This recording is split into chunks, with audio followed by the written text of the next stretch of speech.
ভাইয়া ভাইয়া তুই এখানে? চুপ, একদম চুপ। ঠিক আছে বুঝলাম, কিন্তু তুই রোহনের মুখ থেকে খাবার কেন ছিনিয়ে নিলি? সবার আগে কই এখানে কেন আইসস আর কার সাথে এখানে আসছস আর তোরা এখানে কেন? ভাইয়া তুই আমাদের সাথে এমন আচরণ কেন করতেছস? তোর কি হয়েছে কত? আমি কিচ্ছু শুনতে চাই না। কেউ কোনো কিছু বোঝার আগে জানার আগে এদিকে যা, যা করতেছিস তোরা? না ভাইয়া, আমরা কোথাও যাবো না। তুমি তো আমাকে বড় ভাই, আমরা যদি যাইতেই হয় তোমার আমাকে সাথে নিয়ে যাবো।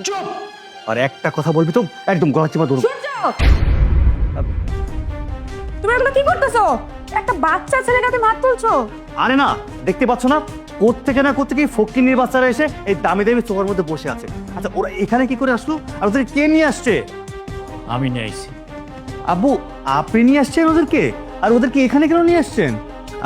বাসার ভিতরে কেন নিয়ে আসছি তাহলে শোনো।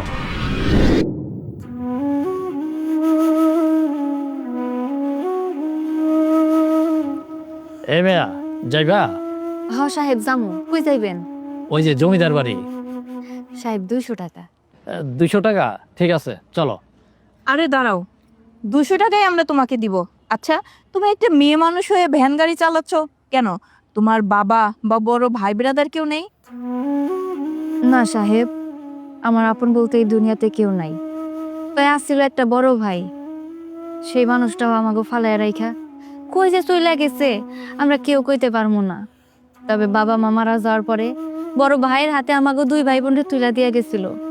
কইছিল বাবা রে, আমার মাই আর ছোট পোলাডারে তোর হাতে তুইলা দিয়া গেলাম, তুই দেখিস। কিন্তু আমাকে 2 ভাই বোনরে ফালায় রাইখা কই যে চইলা গেল তার আর কোনো হদিশ পাইলাম না। কি করবো কন, পেট তো চালাই তৈব। তাই আমি আমার পড়াশোনা বাদ দিয়া, বাবার একটা শেষ স্মৃতি ছিল ভ্যান গাড়ি, সেই ভ্যান গাড়ি নিয়ে আমি আর আমার ছোট ভাই বাইরে পড়ছি। আমি তো বড় মানুষ, আমি 1-2 বেলা না খায় থাকতে পারবো, কিন্তু আমার ছোট ভাইটা ওই তো না খায় থাকতে পারবো না, ও ক্ষুধার জ্বালা সহ্য করতে পারে না। সেই জন্য এই ভ্যান নিয়ে আমরা বাইরে পড়ছি। আচ্ছা ঠিক আছে মা, আমি তোমাকে দরকার হয় আরো 100 টাকা বাড়াই দিব, কিন্তু সন্ধ্যা লেগে আসছে, আমাদেরকে একটু চালু করে নিয়ে চলো তো। ঠিক আছে, নাম নাম নাম। সাহেব আমি উঠাই দিতেছি লাগে।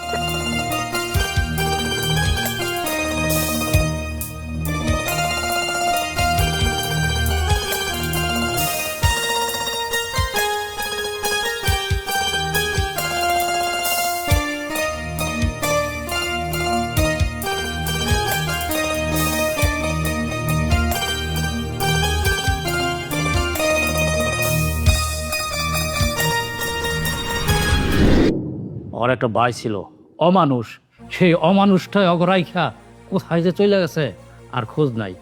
যাই হোক সেই সব কথা। এই নাও, এই তোমার 300 টাকা ভাড়া, এই যে আমি 1000 টাকা দিলাম। না সাহেব, আমার ওই 1000 টাকা লাগবো না, শুধু 1000 টাকা কেন, আমার যে প্রাপ্য ভাড়াটা ওইটা আমার লাগবো না, কারণ এই বাড়ির কোনো টাকা পয়সা আমি নিতে চাই না। কেন মা, তুমি এই বাড়ির টাকা নিতে পারবো না কেন? এই বাড়ির টাকা তোমার কি অসুবিধা করলো? এই বাড়ির টাকা আমার কোনো অসুবিধা করে নাই, তাই এই বাড়িতে যে মানুষটা আছে ওই মানুষটা আমাকে অনেক বড় অসুবিধা করছে।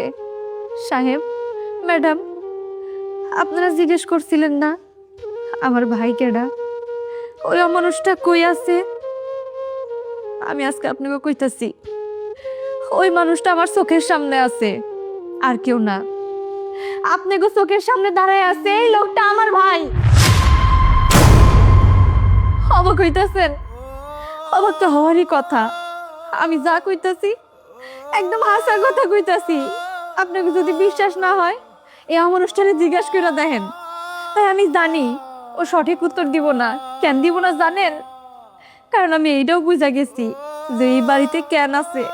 ও শুধুমাত্র ওর স্বার্থের কথা চিন্তা করে এই বাড়িতে আছে। ও ছোটবেলা থেকে অনেক স্বার্থপর। আমার বাবা মা যখন মারা গেল তখন আমার এই ভাইটা অনেক ছোট, আমি অনেক কিছুই বুঝি তখন। আমার বাবা মা ওর হাতে আমাকে 2জনকে তুইলা দিয়ে গেছিল, কইছিল সূর্য রে, আমার সন্তান 2টারে তোর হাতে তুইলা দিয়ে গেলাম, হক 2 ভাই বোনরে তুই ফালাইয়া দিস না, যত্নে রাখিস।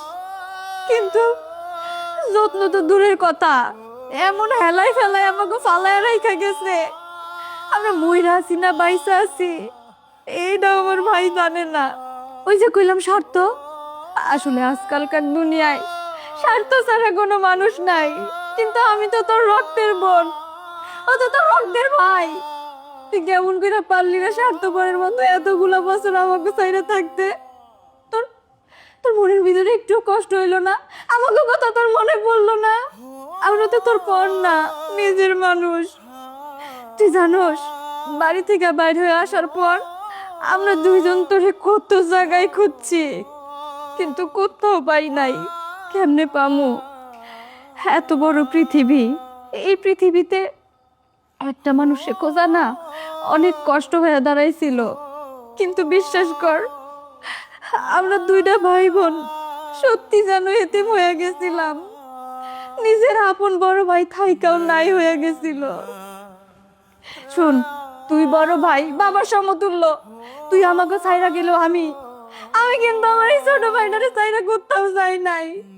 কারণ ও আমার ছোট, আমার আপন বলতে তোরা দুইজনই আসস। কিন্তু কিন্তু তুই সবকিছু বুঝাই দিস যে রক্তের মানুষও আপন হয় না। তুই জানোস, তুই এই বাড়ি থেকে আইসা আমাকে কত বড় ক্ষতি করছস। আমরা আমরা টানা কত দিন না খাই আসছিলাম, শেষমেশ না বেড়ে কি করছি তুই শুনতে চাস? বাবার যে ভাঙাচোরা ভ্যানটা আসছিল, ওই ভ্যান নিয়ে আমরা দুই ভাই বোনে বাইরে পড়ছি। কি করবো? পেট তো চালাইতে হইব, বাঁচতে তো হইব। সেই জন্য আমি আর আমার ছোট ভাইটা এইভাবে মরার মতো পয়সা আছি। আল্লাহ তোর সাথে দেখা করাইলো, কিন্তু এমন ভাবে দেখা করাইলো যে আমি কল্পনাও করতে পারতাছি না। আল্লাহ, তুমি আমার মানুষটার সাথে কেন আমাকে দেখা করাই দিল? কত দরকার ছিল না। সূর্য, আমি সব কি শুনছি? আরে না মানে না মানে, তার মানে আমরা একটা অমানুষকে বাছাই করেছিলাম আমার মেয়ের সাথে বিয়ে দেওয়ার জন্য? তুমি ঠিকই কইছো, ও একটা অমানুষ। আর যদি অমানুষই না হইব, তাইলে এই রকমের দুইটা ভাই বোনের রাইখা ও চলে আসতে পারে না। আমার বাড়িতে থাইকা আমার মায়েরে পড়াইয়া বিয়া করছস, একদিন দেখা যাইব যে তুই আমার জায়গার সয় সম্পত্তি যা কিছু আছে সব কিছু আমার কাছ থেকে লিখে নিছ। তোর এই বাড়িতে কোনো স্থান নেই, যা বাইরে যা। বাবা, তুমি একদম ঠিক কথা বলছো। তোমার মতো একটা পতাকার সাথে আমি সংসার করব না। যাও, তুমি এই বাড়ি থেকে এক্ষুনি বের হয়ে যাবা। না না, আপনারা কি করতেছেন এসব? দয়া করে এই মানুষটারে বাড়ি থেকে বের করে দিয়েন না। তাহলে ও যাবো কই? ওর তো আর কোনো যাওয়ার জায়গা নাই। তবে একটা যাওয়ার জায়গা আছে, সেটা হইতাছে আমাগো কাছে, আমার সেই বাপের ছোট্ট একটা ভিটাতে। কিন্তু আমি তো ওই ভিটাতে ওর যাইতে দিব না। ওই ভিটাতে যাওয়ার ওর কোনো অধিকার নাই। ওইটা শুধু আমার ছোট ভাইয়ের বাপের ভিটা। ওই ভিটাতে তুই যাবি না। তুই তোর সুখ চিন্তা করে আমার ঘরে খাইসা পড়তিলি না? তুই তোর সুখ নিয়ে এই বাড়িতে থাক। আপনাকে হাত জোর করে কইতাছি, ওর এই বাড়ি থেকে বের করে দিয়েন না। ওই জায়গায় থাকুক, সুখে থাকুক সবাই নিয়া। হে আপু, তুমি ঠিকই করছো। ও যদি আমাকে বড় ভাই হইতো, তাহলে হয়তো বাস কাম করে ব্যান চালায় খাইতে হইতো না। আর যদি আমাকে বড় ভাই হইতো, তাহলে আম করে রাই খাইসা পড়তো না। আমার এমন বড় ভাইয়ের দরকার নাই। প্রয়োজন হইলে আমরা ভিক্ষা করে খামু, তারপরেও আমি যেন এরকম একজন বড় ভাইয়ের পরিচয় না বড় হই। চলো আপু। তুই ঠিক কথা কইছস, এই জায়গার এক মুহূর্ত থাকতে চাই না। চল। দাঁড়াও বোন, এই বাড়ি থেকে তুমি যাচ্ছ কেন? যদি কাউকে যেতেই হয়, এই অমানুষটা যাবে। বের হয় এখান থেকে। না ম্যাডাম, আপনার কাছে আমার ছোট্ট একটা অনুরোধ, ওর এই বাড়ি থেকে তাড়া দিয়েন না।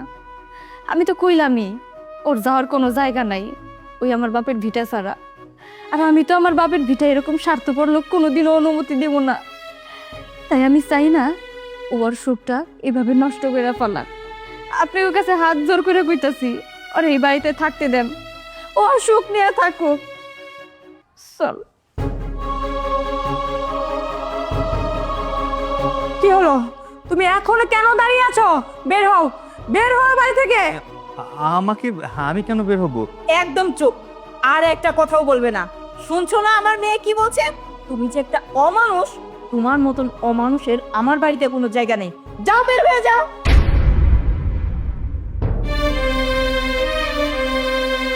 মা, এতদিন আমি একটা অমানুষের সাথে সংসার করছি, আমি মানুষ চিনতে ভুল করছি মা।